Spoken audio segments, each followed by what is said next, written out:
Welcome to Pimp My Argument. I am Max. This is Kat. That is Dr. J. Hello, And we hello. have Isa. Hold on, let me do that. There we go.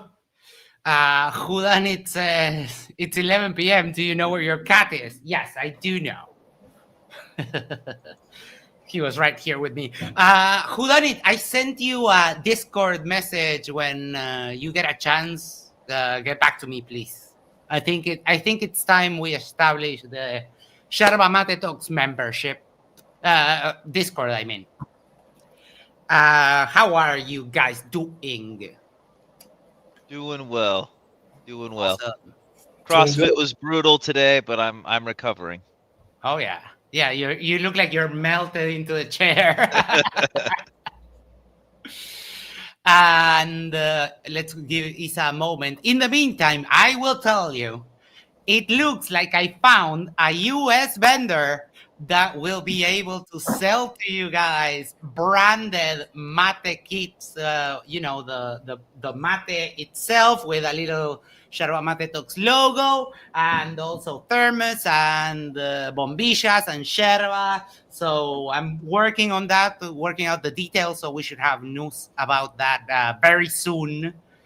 So pretty excited of all the things that are happening. And there was supposed to be a debate today. It got canceled. So what can we No do? surprise. And yeah, No surprise there, man. yeah. And I thought, well, what can we do? And I saw that there's a debate coming up between Andrew and FTFE. For those of you who don't remember, Andrew was the one that said Christianity is true because America number one. So they are actually going to be debating, is America the best country in the world? So what we are going to do here today is give our thoughts of what will be the best argument for both sides. So I think we should start with the Andrew side because he's the one that's going to need the most help because he's not too bright.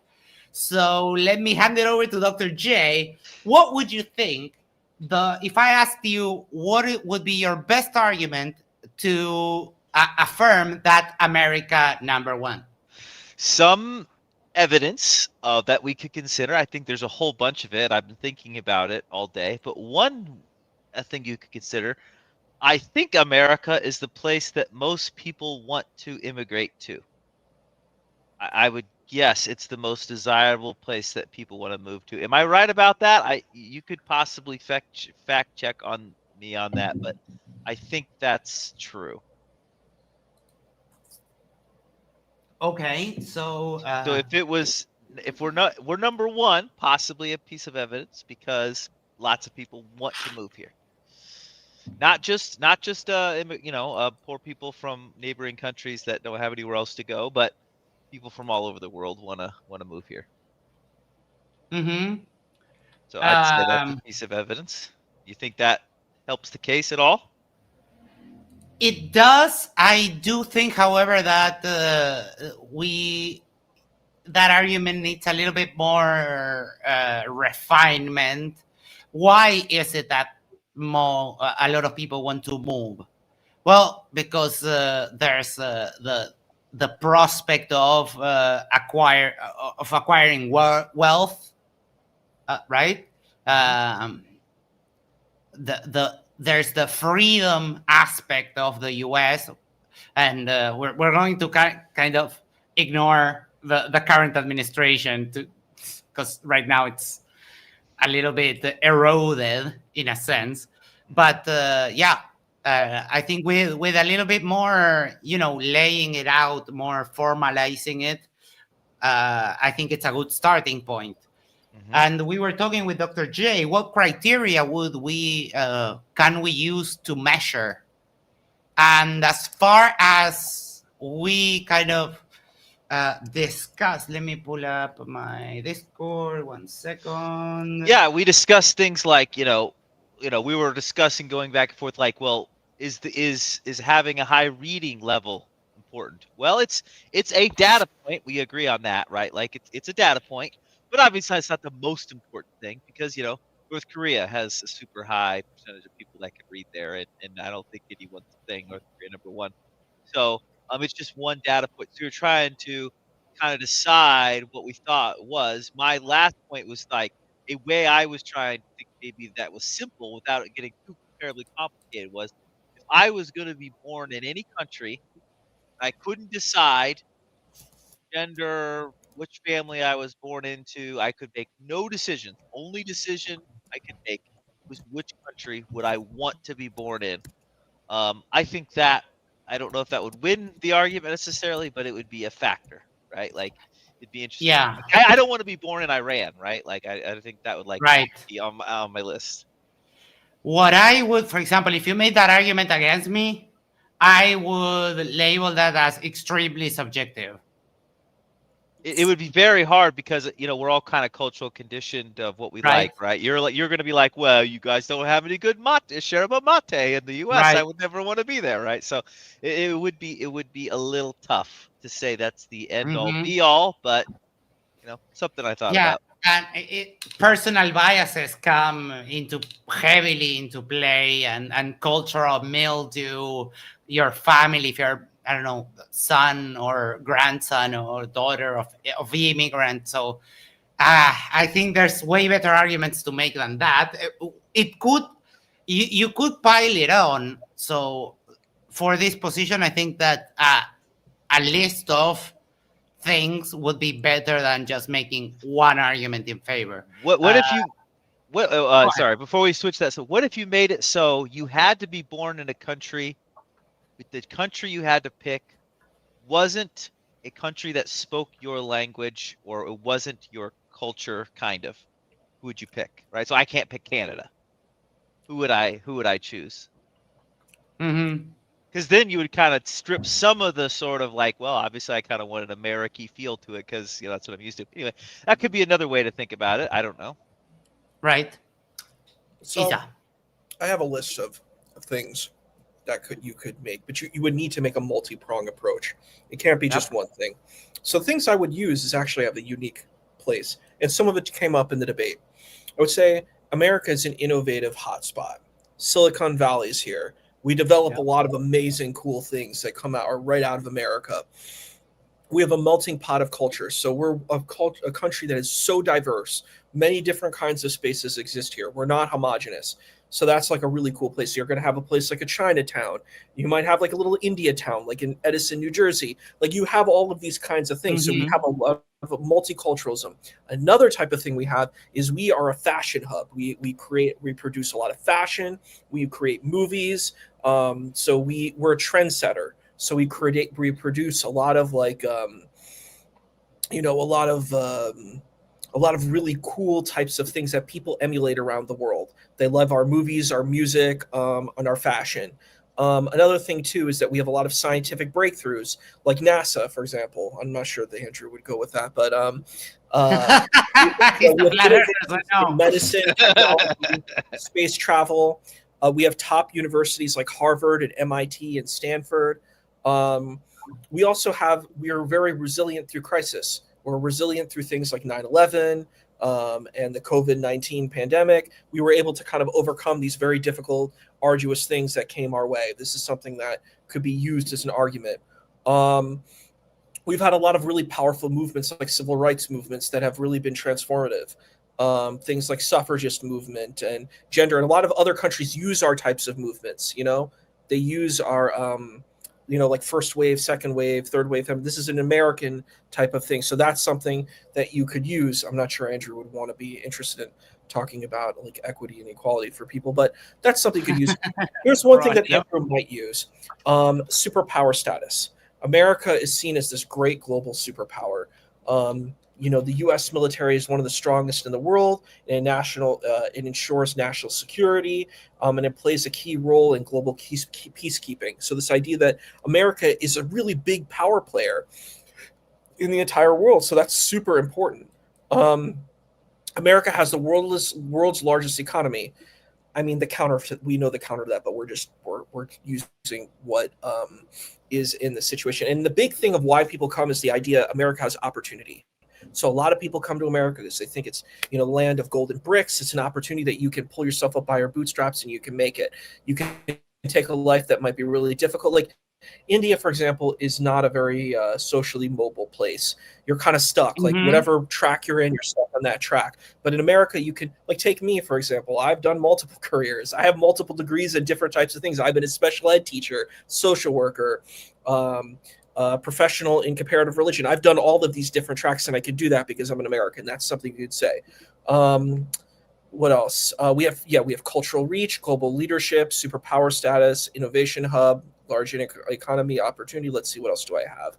Top universities, scientific breakthroughs, melting pot of cultures, resilience through crisis, civil rights movement. So yeah, those are the several types of things. If you use all of those elements, you can make a pretty compelling case for America. I think several of those things Andrew would not use based on his own personal beliefs, but I do think that there are valid arguments that you could use.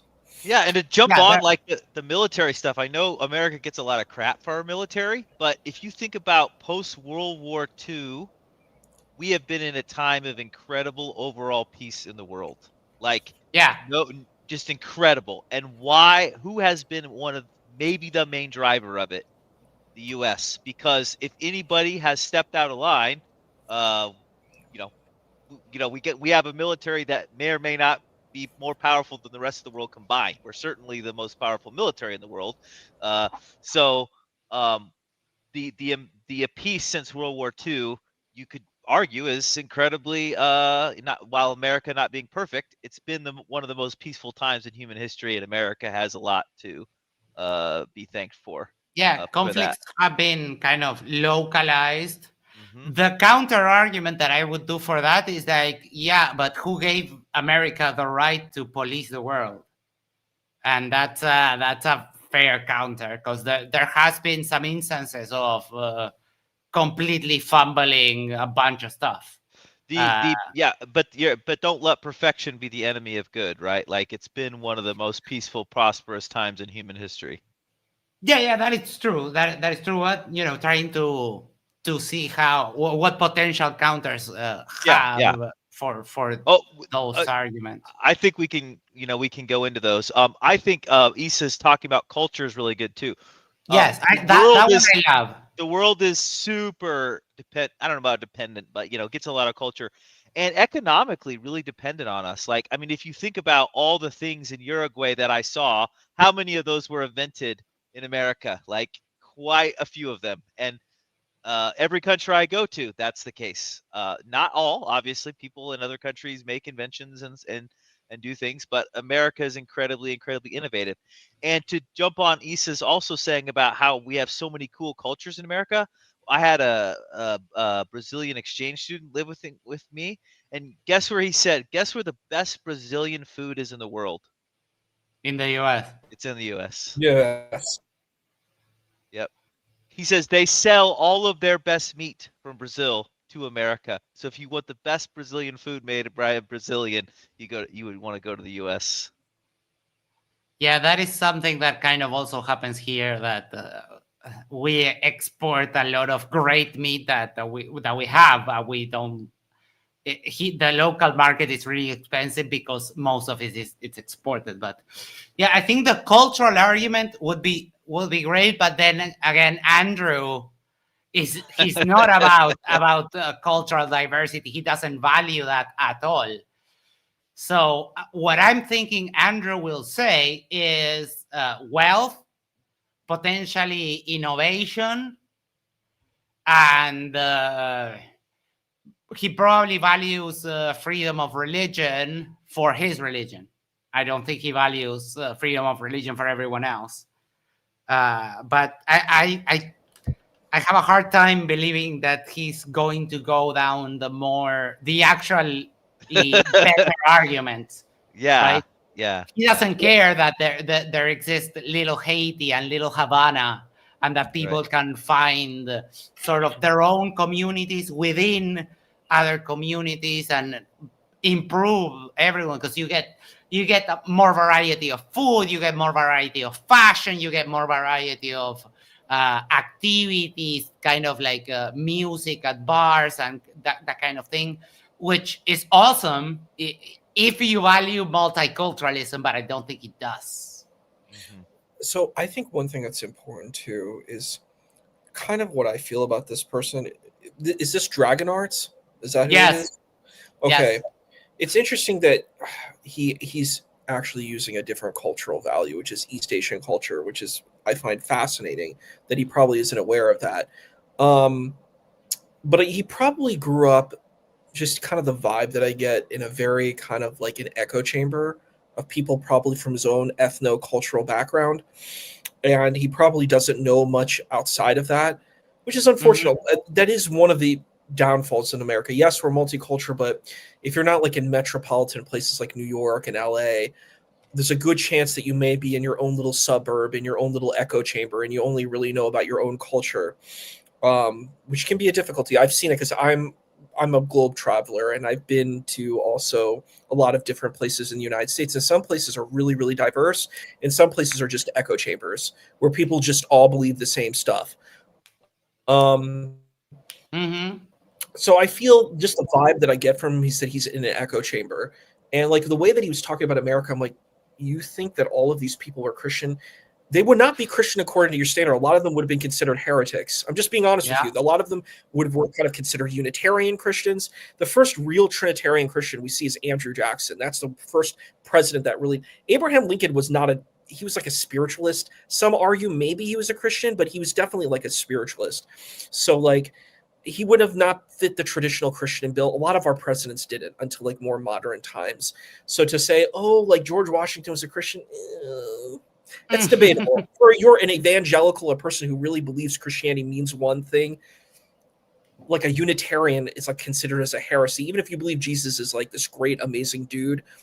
If you think that he's not like the Son of God and he's just like a holy man, that's a heresy. So it's like that has to be considered, but like he doesn't really know that, and he just says like, oh, he doesn't really know what these presidents believe. Like Thomas Jefferson wouldn't have fit the bill of what he would call a Christian. I mean, my man had a Quran in his possession. You know, he's very well known for having that. So it's like his position is America is Christian. I think these founding fathers made a very concerted effort not to be like a Christian nation. It was because they were kind of rebelling from what they had before. In the United Kingdom, a lot of these people were persecuted because they had different kinds of beliefs than the British crown, and that's why they fled. You know, I went to a friend's school. I don't know if you know what Quakers are. Maybe you do, Dr. J, but I'm not Oh sure yeah. if you do, Max. Oh So I yeah, went, we did an episode oh of yeah, tell we me a did. story on the Quakers. We did. Yeah. I We did. have gone. I have gone and with a farmer and purchased baby pigs from them From the before. So Quakers, yeah. yeah. So So I've for the been to a friends. Quaker farm and purchased a baby hog from 'em. Oh, cool. So I went to a friend's school from first to sixth grade. And so I have a lot of experience with the friends. And they're very different than your like standard, what you would call Christians. A lot of them, like, they don't do the traditional kind of prayers that people do. A lot of it's like it's quiet. You sit down and you do your own prayer privately. You know what I mean? So they call it meeting for worship. You know, they had meeting for worship. That's like a normal kind of thing that you do. So it's like, for certain people this could be considered a heretical type of thing. So it's like for him, he doesn't know because he doesn't know probably enough about Christianity. That's the kind of vibe I get. He's like, I'm this Christian dude, but I don't actually know about Christianity. I don't know about the different kinds of variants. I don't know about what's considered like if things aren't my thing, they're not the real thing. But I will claim anybody because if they're called Christian, then they fit into my box. When I was listening to him, I'm like, this dude's like super ignorant. Like he's really ignorant about what he's talking about, and like the thing was like he couldn't follow Craig like at all. He was like Craig was like the dude who made the TV is Scottish. Like all these people are Scottish. These people are Chinese. These people are Arab. They're not. And you could say, look, America is this great spot where innovation happens and people from other countries can come here and do their innovations. But that doesn't mean America in and of itself is the great paradise. It's just that it's a great kind of, if you know about alchemy, it's a great crucible. It's a great place where transformation occurs, which is a cool thing you can say. But to say, well, it's just inherently wonderful and of its own, no, you need the components to do the alchemical spell. You can't just have the pot and you don't have anything you're putting in the pot. So, yeah, I think the guy really doesn't know what he's talking about. And I think this is a stupid debate, just to be honest with Oh you. my. I think it's really dumb. I think America does have a lot to offer, but to try to say it's the greatest place, I'm like, this dude probably never stepped out of to another country. He's probably never been to London, France, Germany, anywhere in Central or South America. This guy probably has never been anywhere. So yeah, of course, because like the way he was talking, I'm like, dude, you know nothing about any other country, like at all. So if you're gonna say America's the greatest, you've got to know about other countries to compare it. You don't know this information. The dude's gonna fumble. I'm like, I don't know what's going on with MDD. I'm like, they need to get debaters who are really intelligent. You know what I mean? Like, for example, Dr. J debated veganism. And I think that's a really cool topic you can debate because there's different ways you can engage veganism, you know? Yeah. And I think you need to have someone smart like Dr. J. Like Dr. J is really like calm, collected, and he's really intelligent and knows about a lot of different things. But when you have someone who's like doesn't have a lot of life experience, doesn't know a lot about culture, doesn't have like a really great reasoning set, this doesn't make for a very good debater. You know what I mean? It makes just for like a person who, it's like someone who just wants to talk, but they don't really know what to say about what they're talking about. Like in that debate, he was supposed to debate Christianity. He didn't know enough about Christianity, so he talked about his American experience. That was his debate. It's just showing how great America is, and he tied it to Christianity. And I'm like, brother, you don't know about Christianity and you don't know about America, so brother, you should sit down. You know about neither of these topics. You need to sit down, brother. I described it as his whole argument was Christianity is true because America number one, and that is one of the silliest arguments I have ever heard. Let me read a couple of messages. Ale Vallejo says people wanted to immigrate to the U.S. says more about the idea of the U.S. rather than the actual state of it. In other words, people believing it's the best doesn't mean it is, and that's a fair criticism to that argument. Isn't the topic itself kind of a problem for debates? Best is entirely subjective. Best for whom? Best for what? Best in what? Best at not doing something. And I think that's also a fair question of the framing. In order to get around that, I would try to establish, if I were in Andrew's position, I would try to establish an objective criteria based on statistics. And I think that's kind of what we all somewhat agree. Isa has a bit more of a consideration of social things and, you know, valuing multiculturalism. There's not a statistic for that. It's just that is the argument in and of itself. But I think taking it to a more empirical kind of a thing would be best. The problem is that the US kind of lacks there in some aspects, as we were talking with Dr. J. I highly value literacy. And the US has 79% literacy, which is to me, it's appalling that a first world country has under 90% of literacy. That's such an interesting number. Isa, I have met people that were born in America that can't read. Let me think about how many of those people I've ever met. One or two. Now, if you're talking about someone who wasn't born in America, that would be different. Do you meet people that were born and raised in the U.S. that cannot read or very often? Well, I was a special ed teacher, so literacy is really, if you're in like disenfranchised places, it's really bad.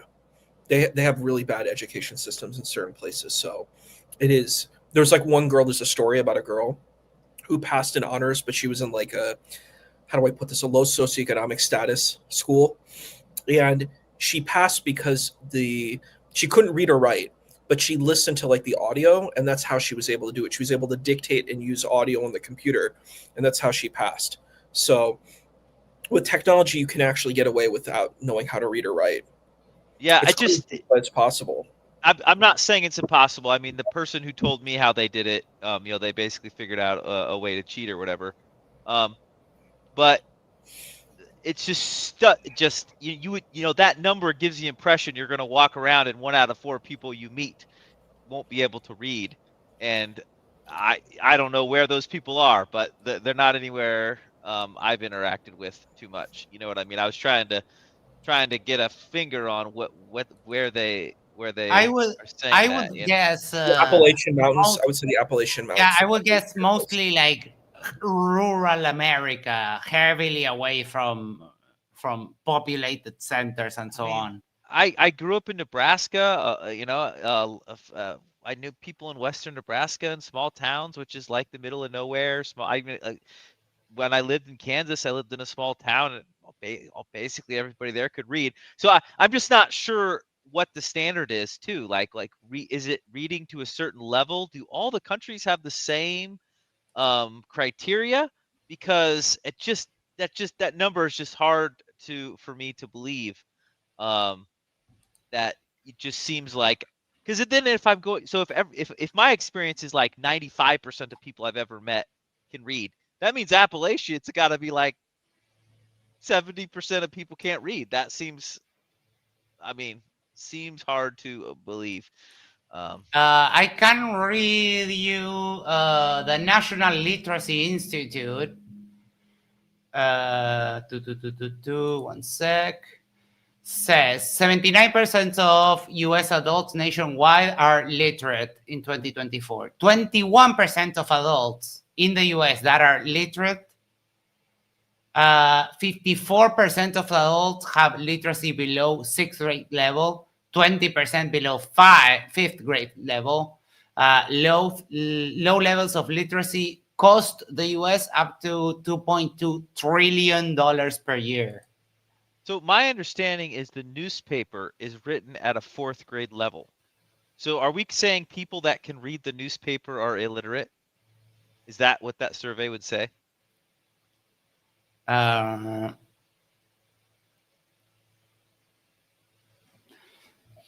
mhm.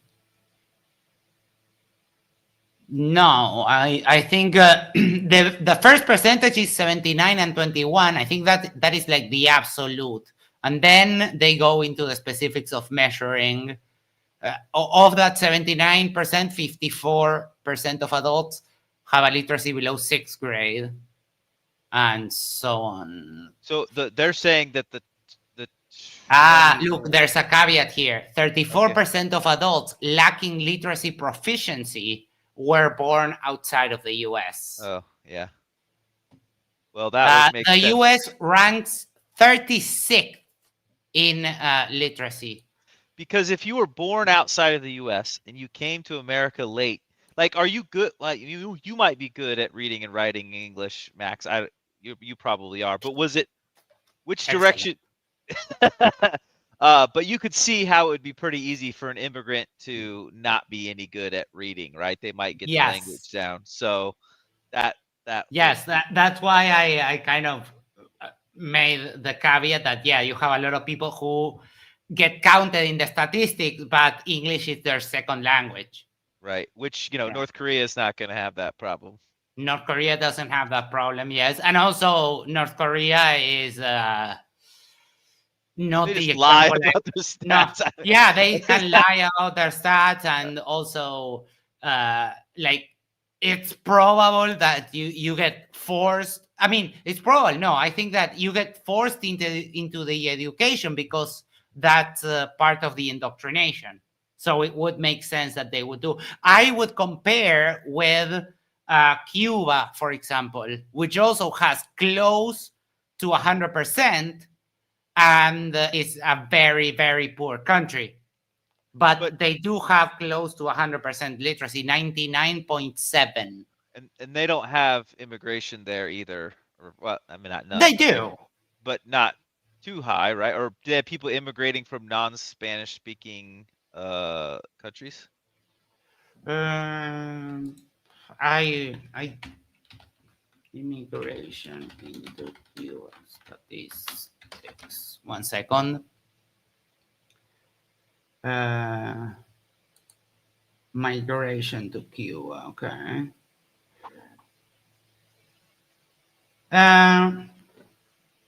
No, they generally have people going out of Cuba. That's the biggest stat I can find. Yeah. So I'm not saying the American education system perfect. I know we're not number one. We don't have the best education system in the world. I'm not trying to claim any of that. I was just kind of trying to understand the literacy rate and why it seems so low, because I think it did that number did give the impression that if you came to America, you just find all these people that couldn't read, and that wouldn't be the case unless they were speaking, No, there's a another caveat country. that 34% does a lot of damage to the general literacy. Yeah. So yeah, it's a contentious figure. NetTube user said, I think Dr. J is right. I think the second country would be in Europe, perhaps Germany, France, and the UK, but I could be wrong.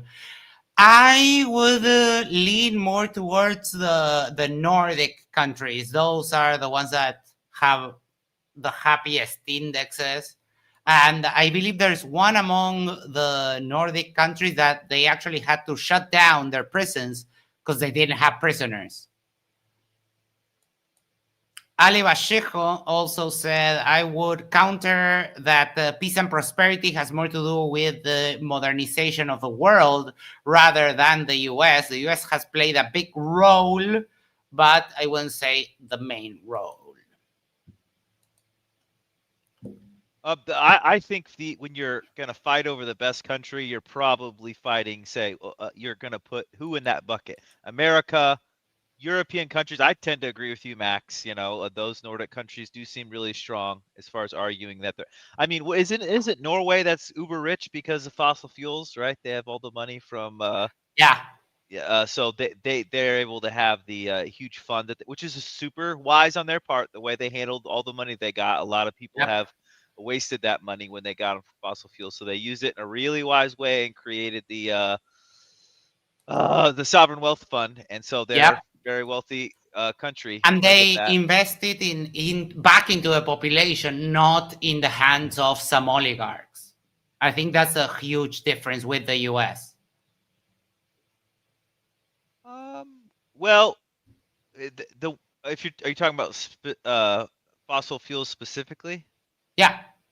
Well, the U.S. government doesn't own the fossil fuel companies like the Nordic countries. They own the fossil fuel companies. They're nationalized.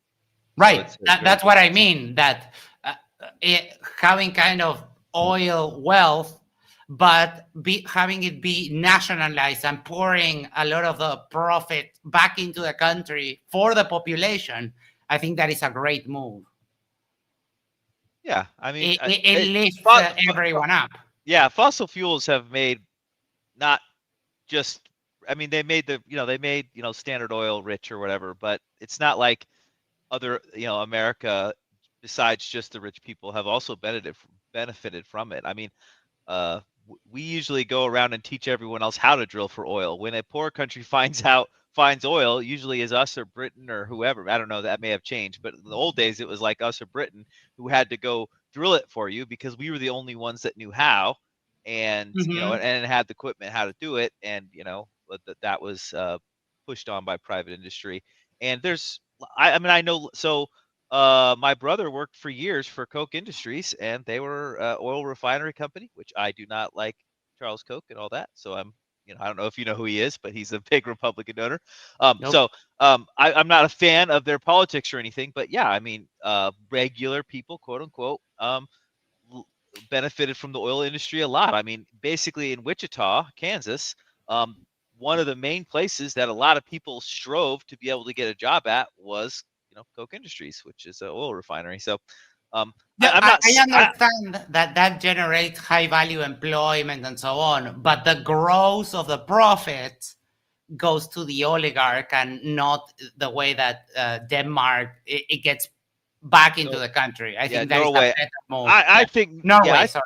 Yeah, and the way they did it was so smart because they couldn't even have a private company run it because they didn't even have a Norway private company that was even capable of drilling the oil. So they brought in foreign companies and basically said, "You guys can have the profits for this for I don't know 50 years or whatever, and then you're going to teach us how to do it, and then we're going to take it over." And that was a just so smart. I mean, I agree that the way they did that was just Yep. super slick. Very very cool.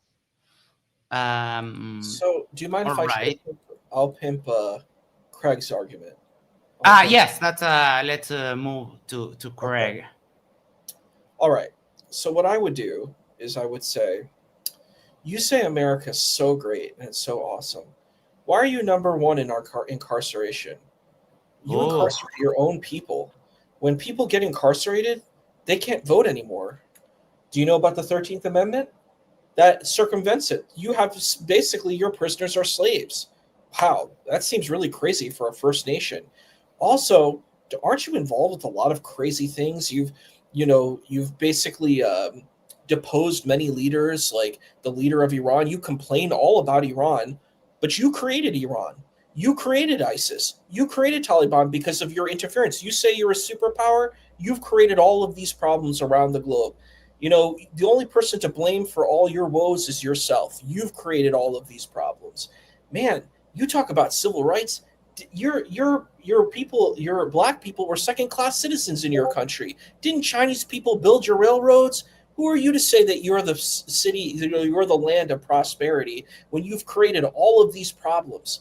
You know what you do? Why you have innovation? You steal from other people's countries. You stole Albert Einstein. You stole Alexander Graham Bell. You don't have anything of your own. So you just have to steal from other people. You stole from the Native Americans. You're just a bunch of thieves, and your whole composition of everything you've got is based on thievery. Um, you know, your literacy rate really stinks. You're a first world nation. Why do you have so much poverty? Why are people? Why and look at your healthcare system. Your healthcare system is oh, the most grotesque, terrible things ever, and everyone complains. You can get bankrupt if you have a car accident. You don't have the proper insurance. You don't got the right risk management. Your life is done, son. You go to another country, you can keep living your life. You have to choose life or health or wealth. That's an insane proposition. You say America's great. Well, um, why do I see all your whole country is completely disunited? You can't even unite under you're completely divided on even the people you're voting on. What kind of great society, paradisial society do you have where your people are all in conflict? Your diversity is not that it's not a unification. It's a whole space based on disunity. So who are you to tell me that your country is great? My country of Scotland is way better than your country. We don't have any of the problems. We might have that Brexit situation, but besides that, you guys have a whole host of problems that you need to fix before you start talking about how great your space is. mm-hmm.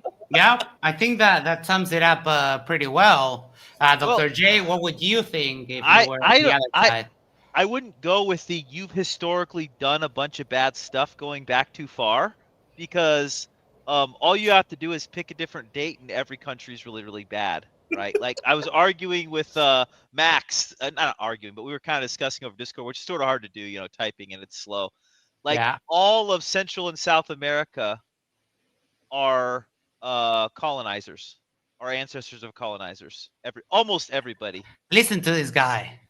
Almost all of them. So so when you go back in history and say who are the good guys, and you go to Europe and it's like, okay, the 300 Years War, Britain colonized, everybody, France colonized all these people, Germany might have had that little World War II thing going on there for a while. I mean, if you go back far on anybody, it's not good. Even if you go back into indigenous tribes of the Americas, they killed each other like crazy, like they were always fighting in war. So the historical thing is hard to do too much because you could just say, well, you can't, because you pick what date of which country and which when you're gonna say everything was good. It's not I wouldn't find that personally convincing if someone used that argument to me. Now, maybe it is a good argument for Greg to use. I don't know, but if someone used it on me and I was evaluating it, I wouldn't find the historical thing too convincing because I just like pick a date and everybody's bad, you know. Yeah, I think I feel you, Dr. like Dr. J kind of stumped me when he told me like, "Oh, you're a colonizer." I was like, "Wait, what? No, I'm not." But like, it's correct because here down here they literally exterminated almost all of the natives, and only like 100,000 people remain that have shreds of native DNA. They just kill them all. Yeah. I feel you, Dr. J. The reason why I would bring that up is if you're saying it's the best. If you're saying, "Hey, America's a great country," I think you're correct. But you're saying it's the best, so you shouldn't have any flaws. You should Yeah. have no flaws. You've got to be But perfect. You got to be better than anything else. So if you have a blemish, sorry, bro, you're in trouble. That's yeah, the but thing. Yeah. but you could have 100 blemishes as long as the second best has 101 blemishes. Okay, but I mean, That is fair.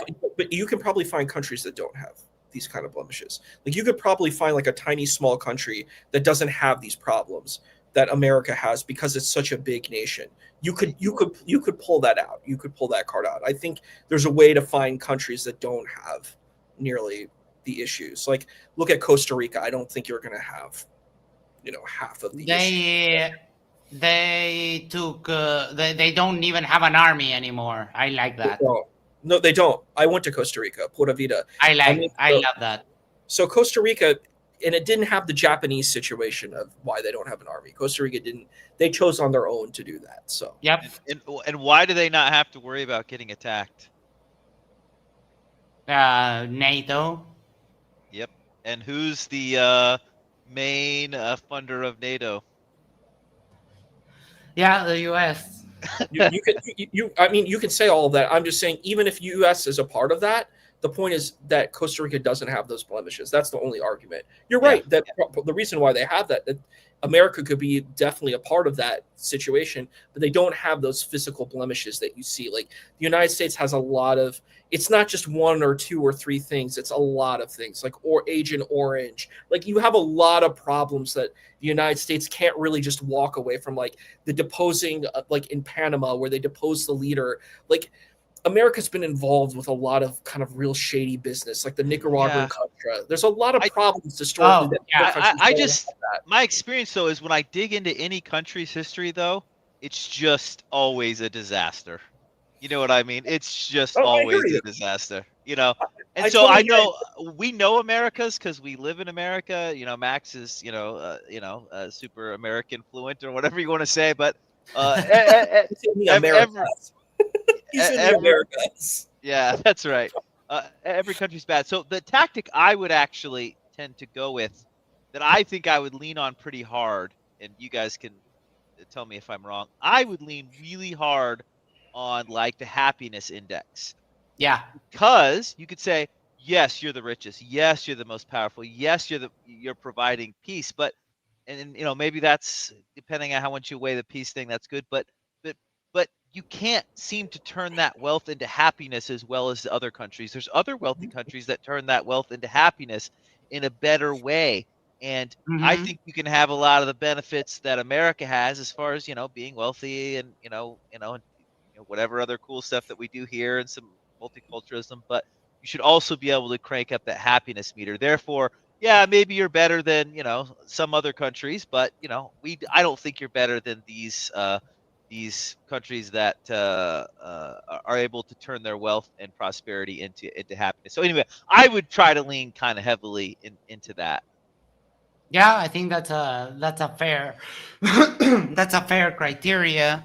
And what would be some of the counters? Like, I, for example, for the prison population, I don't know that is an argument that literally cannot be countered. The prison population in the U.S. is astonishingly high, and also, if I were on Craig's side, I would also say that the prison system has some inherently racist traits that kind of come with the system because a huge part of that population is Black and Latino and so on. So that kind of speaks to a sort of systemic racism that I think would seriously undermine America being the best. Oh, John said drugs. Look, oh, that's great. Yes. Drug consumption in the US is pretty high. It's not higher than Uruguay per capita because we are number one in whiskey and cocaine consumption in America. I'm sorry, you guys don't know how to party, but who has made the cartels in Mexico what they are? It has been the US because America loves its cocaine in every echelon of society. And from the cocaine, you also get crack. And now with the fentanyl crisis. So America is literally the cause of the rise of the mega international cartels, which is a tough point to rebut. I think both the prison and the drug and thing are both really good ones. And if you're going to be honest in the debate, you're just going to have to say those are bad, but the other things overcome it. I assume that's not how. I don't know if he'll be that honest about it, right? But nope. I mean, you would have. I think that would be the only honest argument to make. Yep, those are bad, but I think these other good things, outweigh it, because it is super hard to justify the prison stuff with, who knows? I don't know. It's just really hard to justify why we stink at that so much. The drugs, boy, how could you spin that? We have a lot of freedom, so people get to do what they want, but that doesn't seem that would probably fall apart if you picked at it. I'm not really sure. Really fast. And I mean, it's Andrew. Like he's not going to say like, oh yeah, we have, because I value the ability for people to do with their body whatever they want. Like, I think that it's a good thing that the government doesn't tell you what you can put and not put in your body. But I don't think Andrew would see that as a positive thing. So it's a great argument for Craig saying that. And also the double speak between the high religiosity of the US while at the same time being a huge consumer of illegal drugs. Yes, like we have better morals because of our Christian roots, yet we're like drug users like ridiculous and have a lot of crime.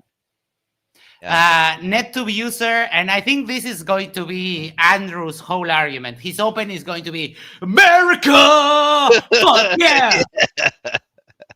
It's a good argument. It's a great argument. And if you put your soul into it, it hits really hard, but it falls apart really quickly. So one thing Craig could do is that there is this narrative of America being a trailblazer in some stuff regarding rights. The problem is that the first country to actually grant women's suffrage was New Zealand. Uruguay abolished slavery 40 years before the US. And if you keep on piling those examples, the idea that the US is a trailblazer in rights kind of falls apart very quickly. I've never even thought of the US as a trailblazer on rights particularly. I mean, maybe other people have thought of us that way, but I don't tend to think of us that I've way. heard that narrative a lot. Yeah. So I think he pro America stuff, you gotta lean in on the innovation and the science and I mean we have just done a super good job. Like not every invention, but doggone high percentage of the awesome inventions we all use in the world. I mean, who invented the internet? Some, American university, and obviously they collaborated worldwide. I'm not saying it was like only America. That is kind of disputed, but yes. You know what's interesting? Oh, sorry. I was just gonna say that's what they gotta lean into. Yeah, I think that's the best chance that he has, especially with his own kind of framework to base it on. Go ahead, Isa. I was really just shocked how bad Dragon Arts was as a debater. Like it was Yes. so bad. Like I was like, dude, you don't know anything about Christianity. And I actually was surprised because I was listening to Craig and I'm like, he's actually developed. Craig has gotten better at this. Like he's gotten left some of that incendiary stuff behind, you know, and he leaned in and he was like, look, you don't know what you're talking about. And like when he brought up America, like that's really where the guy fell apart. And I'm like, the guy maybe just wants to go on, you know, just wants to stream on YouTube. Sometimes like it's weird in American culture, but some people are gluttons for punishment. You know, like I see it on like, you know, TikTok threat, you know, influencers, and they like to do this type of stuff when they're really kind of failing because they want to be seen. But it's like I was just shocked about how bad he was as a debater. Like it was really, really bad. Like he really did not know how to debate for Christianity. And like he doesn't know enough about America. Like he clearly knows nothing about America. So like what Mhm. Dr. J said, because you know, Dr. J is actually smart. I'm sorry, but you know, like innovation and science are great things, but you have to believe in those things. You have to believe in science. You have to believe that it's a good thing. If you believe the earth is flat, there's a very low likelihood that you believe that science is real. You believe Yep. that NASA is real. And it's also weird because I don't understand this because like I was more familiar with like your mainstream churches, like your Episcopalian, your Methodist, you know, like your real Presbyterian, like your mainstream kind of mainline churches, right? And they're all like really cool with science. Like a lot of people are scientists. Like they go to church like on Sunday, but you know they believe in like scientific stuff. You know, and I would even say like even Southern Baptists I've met were into that kind of stuff too. But like I saw a little bit more openness to flat Earth in those spaces.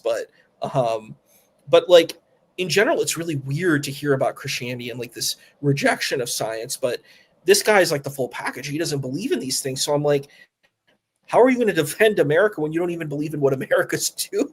Like you don't even believe in Mhm. the positive things that America has to offer. Like it's weird to me. I don't know how it's going to work. Yeah, I don't know. and Craig also has, I think, an ace up his sleeve is the fact that right now the US, we have this idea of the US being such a democratic place and so on, while at the same time we have Trump pretty much eroding every institution you could think of, trying to become. I think that's a very strong argument for Craig. Like Trump tried to get a guy that makes jokes on television fired because it hurts his fifis. You know, the pronunciation of the Supreme Court of the presidential immunity when doing official acts, that is kind of like iffy. Because I mean, I still think that a president, even when conducting official acts, if they declare an unjust war for no reason, they should be held accountable and many more stuff. So I think Craig has a very wide open avenue if he wants to, Uh, kind of like really nail this guy to the wall. yeah, Uh, if I Go were ahead. this guy, this is a strategy I would work really research a lot. I would look at all those Nordic countries that everyone, tends to look at and see how they're good, and I'd research a ton about them and find out every bad thing they've ever done and everything that they don't do well and bring all those things up. Because he has to say, well, Greg, you have to pick a country that's better than America. And when Greg picks one, because he's probably can guess Wait, which ones Greg's going to pick. it's Craig. What would I say, Greg? Yes. Oh, sorry, Greg. When Craig picks one, when he picks one, you're probably going to know which one of the ones he's going to do. You should have dug up a ton of dirt on them and say they did all this wrong because America's dirt is super famous. Europeans Yes. know America's dirt. You know America's dirt. What the heck do we know about the other countries? We don't know anything. And Craig probably doesn't know a ton about maybe he's done a bunch of research, but if he hasn't, why would he know a ton about any bad things that those countries have been involved in, or they currently don't do very well, or whatever? I mean, you might really dive into those countries being completely dependent on America's military to keep them safe, or I don't know if that's true, how true that is, but I would be digging into that big time to because I think there's a chance Craig wouldn't be able to wouldn't on wouldn't have that research on his tip of his brain. You know what I mean? Mm-hmm. Yeah, I think that's this is why I kind of wanted to do this debate, because this will literally boil down to who is a better debater, because you can make the both. You can make both cases. There are arguments from both sides, and both sides, the arguments can also be countered. This is nothing like, for example, the Islamic dilemma we were reviewing the other day. That is an example of a very, very solid argument that if you want to take that position, the argument is arguing against. You can't just. It's an impassable wall. You can't just break through, but you can sidestep the argument and just not take that position, and then the conversation. You could be is over. dishonest. You could be dishonest. You can. That's when you see where you deflect and you're dishonest and you don't actually engage. That's the way you can engage the Islamic dilemma. We've seen it. That's every single Islamic dilemma we see. We see a bunch of dishonesty, a bunch of deflecting, and no real engagement. So yeah. Yeah, right now I think this is a more level playing field, and it will be resolved by who's the better debater, who can trap someone within their logic and so on. And I think Craig has an advantage in this situation. Buxel Busters, are we talking Craig as in FTFE? Yes. Let's read a couple of messages, and I think with that, we are done for the day. I think that we've covered as much as we can in this one. John, that knows best, says prison population because it's been turned into a business instead of using the capitalist incentives to promote efficiency with profit as a secondary concern. Profit is now the only incentive. Yeah, so you have a double point there. You have a high prison population, like Craig. The high prison population is one issue, and then also the fact that the prison system is now a for-profit thing, that also doesn't speak well for the land of the free and the home of the brave, right? What percent of American prisons are private? A lot. You have a guess? Over 50%, more leaning to 75. Let me just check that. About 8%. I was super wrong. Let's go. So I used to think that too, because it had been privatized, but it's got to be more than that, because there's not a high enough percentage of our prisons. I agree, privatizing prisons is bad. I totally think having a profit motive to keep people in jail is horrible, but it can't be our only problem. Well, no, I mean, it's from inequality. Sorry, inequality. There's a mention to be made about the glorification of criminal culture in both media, music, and so on. I mean, there's a bunch of arguments to make there. But I was just thinking, Craig can actually just win this by fact checking the other guy. I think, Craig, that will be your secret card. Every claim he makes, just fact check it on the fly, because this guy will say a lot of bullshit. This guy will just say, repeat tired, adages and tired talking points that are what probably false. So, I mean, keep that in mind. Fact check him on everything, and you should be good. I think something that 10% we is really bad, though. I think something that we already know. This is, but we obviously aren't going to harp on this because it's no fun. But this is a terrible prompt. because Yes, the better, debate is better, horrible. better is just completely meaningless. I mean, Yeah. but I know we took it in good faith the best we could, but obviously it's going to be And impossible to pick a winner because one person defines better as this way, another person defines better as this way, and yep. they'll both claim victory. Mm-hmm. Well, I listened to Dragon Arts, and he did a horrible job. Like, he didn't know enough about America. Like, we've already heard him talk, so like, Yep. he didn't even know Yeah. the right facts about America. Like, that's a problem. You're defending something that you don't even know what you're defending. Yeah. Like, he He's said, just spouting propaganda. he's like, all the presidents were Christian. I'm like, not your kind of Christian, dude. If they were defined as Christian, I don't know how. Like, I don't think Thomas Jefferson self-identified as a Christian at all. But let's say he did. He's not your type of Christian. You would think he's a heretic. Like, if you look into the stuff, and that has to be exposed. You don't get away with just saying, oh, these people are my people. But if we really explore, they're not your people, and you think that they're bad people. So it's like, no, I'm sorry. That's a problem for me. Well, Mm-hmm. You don't just co-opt them. and I'm guessing he wants it both ways. He wants to claim that Christianity's super persecuted, and yet every single president has been a Christian. How does that happen? Heavy duty. Yeah. Ali Vallejo said, I don't know about the happiness index because Mexico is in the top 6 of happiness, I think, but wouldn't even put it in the top 20 best countries to live in the world. Yeah, those are the trade-offs of the argument. That's why I found this, even though the prompt is horrible from a debate point of view, it is kind of an interesting way to argue this.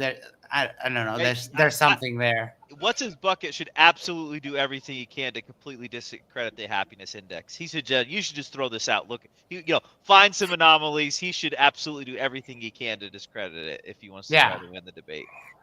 But please don't say that that's subjective. It's like, yes, it's a subjective. The only way that you can ascertain how happy people are is by asking them. So yes, it's completely subjective. There is still some value, and America loses in that against the Nordic countries and some others, right?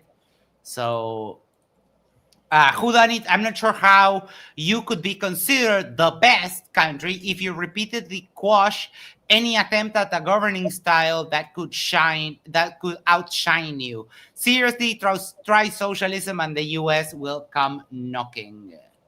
Yeah, that is I mean, more historically, because right now the left won here, and the US pretty much leaves us alone because we have continuity of government and we have fairly good relations with the US.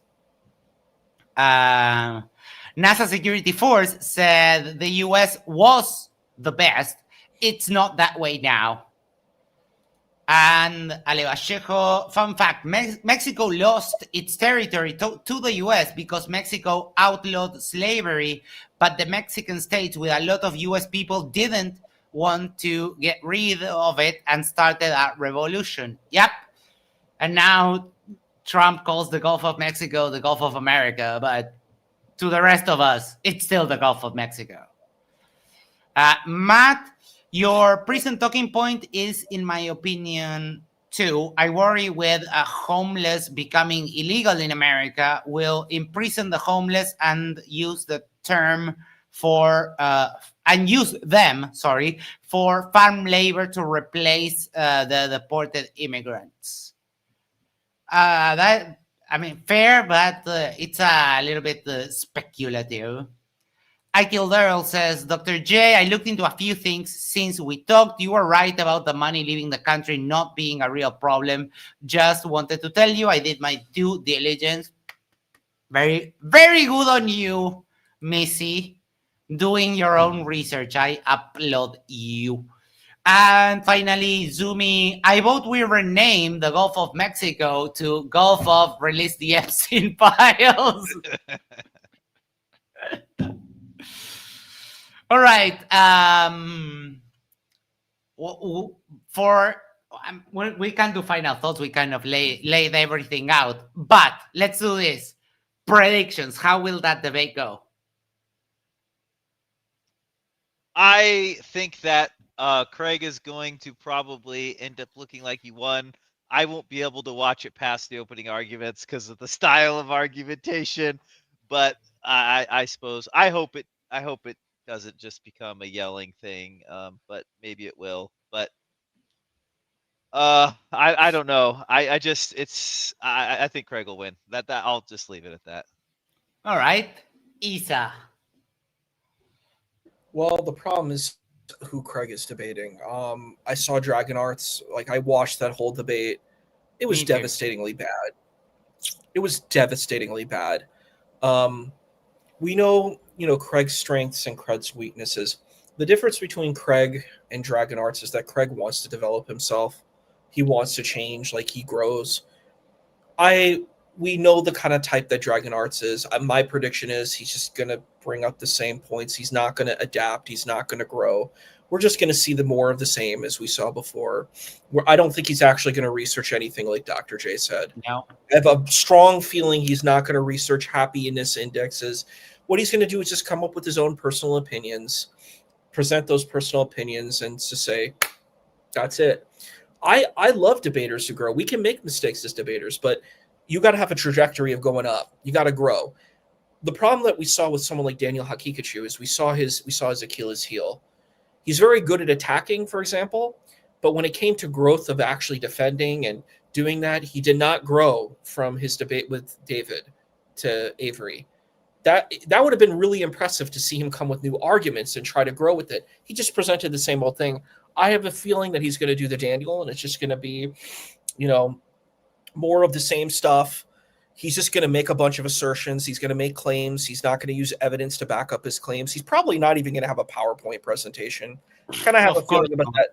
I don't think he's going to make really any effort. He's just going to show up and just talk and say whatever he wants. And I guess that's cool. And for people like, you're going to like what doctors, I'm not sure if it's Dr. J, someone in the chat, I think said it there, or maybe you said it, Max, like he's going to have his fans. They're going to come in and they're going to support him. And they're not going to actually care about what he said. They're just like rah, rah, rah, America. And it's not even really rah, rah. It's my America. It's like the America that these people believe in. I don't the America in my head. It's the America in my head. It's like, have these people even traveled? Like, I've been to many parts of America. I've been to Kentucky. I've been to Texas. I've been to New Jersey, New York, Rhode Island. I've been to so many different states across the space. You know what I mean? Like, I've been to a lot of places in America. There are places I haven't been, but I've been to Nevada. I've been to California, Florida. Like, I've been to a lot of different states, and I've seen different cultures that exist within these states. But a lot of these people have never traveled. Like Dr. J talked about being in Nebraska and Kansas. Like you need to be cultured. You need to go to different places. You need to learn about, and they're very different spaces. America's a very different world when you go to different places. The metropolitans are so different than your like little rural suburbias, and then and then even really deep rural country spaces, in my state, Pennsylvania, it really changes. You go to Coatesville, Pennsylvania, it's very different than Philadelphia. It's a very rural place, and a lot of farmland and very different cultures in all of these places. And that's really cool and it's nice, but you got to know about them. And when listening to him, this guy didn't even know about our presidents. And it's exactly what Dr. J said. He's claiming, the victimhood of Christianity, and he's also claiming the superiority of Christianity. You can't have your cake and eat it too. Go with one route. You can't say we're the victors and we're the victims, Yeah. So, yeah. Yep, I think that's fair. Craig, I know you regularly don't, but I think that statistics and this guy will not have a presentation. I think you should make at least a short presentation to display the statistics that you're going to quote. That will get you a massive lead because this guy is just going to invent numbers. So if you have a presentation with verified sources of your statistics that you plan on using, and then you also fact check this guy, you got this in the bag. just don't let him fluster you. Please don't go FTFE. If you go FTFE, that will hinder your argument massively.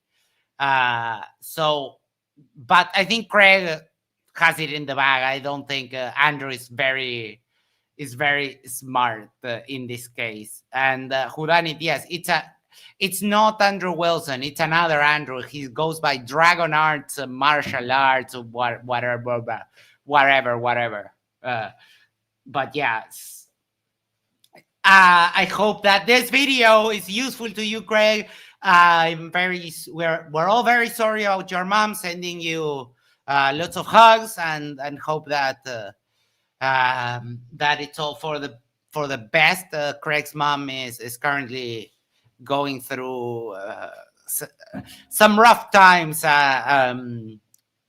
She's in palliative care, if I'm not mistaken. So that's a rough situation to be in. But I think you got this. You got this. You got the best wishes, and we'll do the after show. Thank you, Dr.